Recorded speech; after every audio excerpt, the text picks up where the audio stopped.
தமிழகத்தின் வெற்றி கழகத்தின் தலைவர் அவர்கள், நடிகரும் தலைவருமாக இருக்கக்கூடிய விஜய் அவர்களுக்கு ஒரு அன்பான கோரிக்கை வைக்கிறோம்.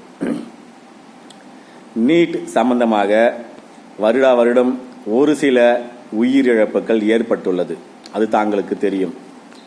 மேலும் சமீபத்தில் கூட கள்ளச்சாராயம் சாப்பிட்டு குறைந்தபட்சம் 60க்கு மேற்பட்டோர் இறந்துள்ளனர், அதுவும் உங்களுக்கு தெரியும். ஆனால் கடந்த 2 வருடமாக கிட்டத்தட்ட 500 தற்கொலைகள் ஏற்பட்டுள்ளது. கள்ளச்சாராயத்தை விட, நீட்டை விட மிக கொடுமையான சாவு.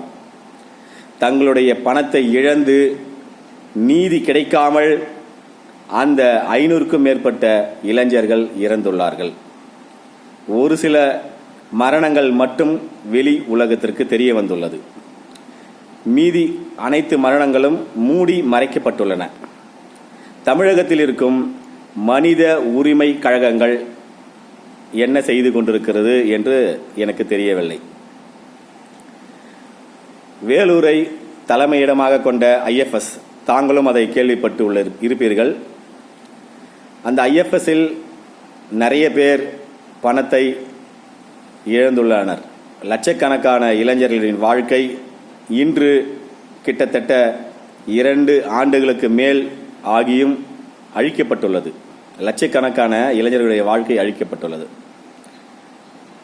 இதற்கு ஒரு மிகப்பெரிய குரல் கொடுக்க வேண்டும். இன்றும் எங்களுக்கு நீதி வழங்கப்படவில்லை. அந்த தமிழக திருடர்கள் IFSல் என்று ஒரு போலி நிறுவனம் நடத்தி கொண்டு மக்களை ஏமாற்றி இன்று சந்தோஷமாக வாழ்ந்து கொண்டிருக்கும் அந்த திருடர்களை நிச்சயமாக ஒரு மிகப்பெரிய தண்டனை வழங்க வேண்டும் என்று முதலில் நான் தெரிவித்துக் கொள்கிறேன். மேலும் எங்களுக்காக முதலில் குரல் கொடுத்தவர் டாக்டர் சசிகலா அம்மையார் அவர்களை சொல்லலாம். மதிப்பிற்குரிய அம்மையார் அவர்கள் போன ஆண்டு எங்களுக்காக மிகப்பெரிய ஒரு குரல் எழுப்பினார்கள். அப்பொழுது கூட யாரும் இதை பற்றி கவலைப்படவில்லை. காலம் கடந்த பின்பு எங்களுக்கு நீதி கிடைக்கும் என்றால் அப்பேற்பட்ட நீதி எங்களுக்கு தேவையில்லை. ஒருவன் உயிரோடு இருக்கும்போது தண்ணீர் கொடுக்காத இந்த நீதி இறந்த பிறகு பாலை ஊற்றுவது எந்த வகையிலையும் நியாயமில்லை. அவர்கள் அவ்வாறு செய்த போது 2 ஆண்டுகளுக்கு கிட்டத்தட்ட 2 ஆண்டுகளுக்கு முன்பாகவே நான் சென்னையில் பொருளாதார குற்றப்பிரிவியல் நீதிமன்றத்தில் புகார் அளித்து உள்ளேன். இன்னும் எங்களுக்கு நீதி கிடைக்கவில்லை, நீதி வழங்கவில்லை.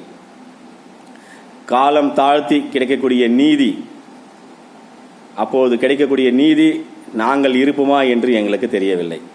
ஆகவே தாங்கள் எங்களின் குரலாக இருக்க வேண்டும் என்பது, எங்களுக்காக ஒரு குரல் கொடுக்க வேண்டும் என்பது எங்களுடைய எண்ணமாக இருக்கிறது. தயவு செய்து உங்களுக்கு ஏகப்பட்ட பிரச்சனைகள், அதாவது நிறைய என்னை போன்று ஏகப்பட்ட பிரச்சனைகள் கண்டிப்பாக இருக்கும். நான் இல்லை என்று கூறவில்லை. இருந்தபோதும் தாங்கள் இதையும் கவனத்தில் எடுத்துக்கொண்டு உதவி செய்தால் லட்சக்கணக்கான குடும்பங்கள் நிச்சயமாக வாழும் என்று நான் நம்புகிறேன்.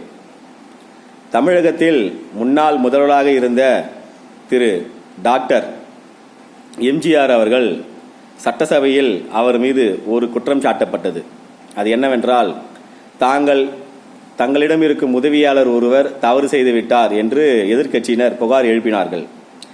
அப்போது புரட்சித் தலைவர் அவர்கள் அதை உடனே, ஆம் நானும் அதை கேள்விப்பட்டேன், அதை நான் ஒப்புக்கொள்கிறேன் என்று பெருத்த மனப்பான்மையோடு உண்மையோடு அவர் அதற்குண்டான நடவடிக்கையை அன்றே எடுத்ததாக நான் படித்துள்ளேன். ஆக ஒருவர் தலைவனாக இருப்பது என்பது தன்னையே அழித்துக் கொள்வதற்கு சமமாக நான் மதிக்கிறேன். இறைபக்தியை விட மேன்மையானது. ஏனென்று சொன்னால், இறைபக்தியில் ஒருவன் தான் மட்டுமே முக்தி அடைய முடியும். ஆனால் அரசியல்வாதி அப்படி அல்ல. மக்களுக்காக யார் உண்மையாக உழைக்கிறார்களோ அவர்கள் இயற்கையாகவே ஆண்டவனிடத்தில் போய் சேருவார்கள். நான் குறிப்பிட்டது உண்மையாக, போலியாக அல்ல. உண்மையாக அல்ல.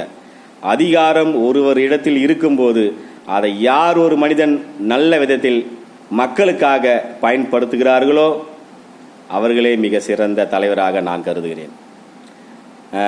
பாரதிய ஜனதா கட்சி தலைவர் திரு அண்ணாமலை நடைப்பயணம் மேற்கொண்ட போதும் கூட அவரிடத்தில் கூட ஒரு சிலர் இதை பற்றி புகார் மனு அளித்தார்கள். ஆனால் அதை பற்றி அவருக்கு கவலை இல்லை. எந்த குரலும் எங்களுக்காக எழுப்பவில்லை. நாங்கள் நம்பிக்கொண்டுதான் இருந்தோம். நிச்சயமாக எங்களுக்கு நீதி கிடைக்கும். அவர் மீது நம்பிக்கை இருந்தது, மிகப்பெரிய நம்பிக்கை இருந்தது. ஆனால் அவருக்கு எப்பொழுதும் டிஎம்கே கட்சியின் மீது குற்றம் சாட்டுவதுதான் அவருக்கு வேலை. குற்றம் சாட்டி அனைத்து அமைச்சர்கள் மீதும் குற்றம் சாட்டி இப்பொழுது அதனுடைய பயன் என்ன? ஆகையால் ஒருவர் மீது குற்றம் சாட்டுவது விட இதை போன்று எங்களுக்காக எத்தனையோ விதமான விஷயங்கள், மக்கள் பிரச்சனைகள் அளவற்று கிடக்கிறது. அதை கையில் எடுத்துக்கொண்டு பதவியில் இருப்பவர்களோ அல்லது மிகப்பெரிய மக்களுடைய மனதில் பதவியில் இருப்பவர்கள், மக்களுடைய மனதில் என்றும் அழியாத இருக்கக்கூடிய புரட்சித் தலைவர் எம்ஜிஆர் போன்று, புரட்சித் தலைவி அம்மா போன்று ஒரு மக்கள் மனதில் என்றும் இருப்பவர்கள் நிச்சயமாக எல்லா பிரச்சனைகளும் பதவியில் இருந்தாலும் சரி, பதவியில் இல்லாவிட்டாலும் சரி, கண்டிப்பாக மக்களுக்காக அவர்கள் உழைத்தவர்கள். அதில் எந்தவித சந்தேகமும் இல்லை. அதே போன்று தாங்களும் அந்த இடத்தில் வருவதற்கு ஆசைப்படுகின்ற காரணத்தினால் நிச்சயமாக இயற்கை அந்த வாய்ப்பு உங்களுக்கு வழங்கும் என்று ஒரு நம்பிக்கை உள்ளது. ஆகையால் தாங்களும் எங்களுக்காக ஒரு குரல் எழுப்ப வேண்டும், எங்களுக்காக ஒரு குரல் கொடுக்க வேண்டும் என்று அன்போடு நான் இதை கேட்டுக்கொள்கிறேன். கண்டிப்பாக மீண்டும் ஒரு வீடியோவில் உங்களுடன் பேசுவேன். நன்றி, வணக்கம்.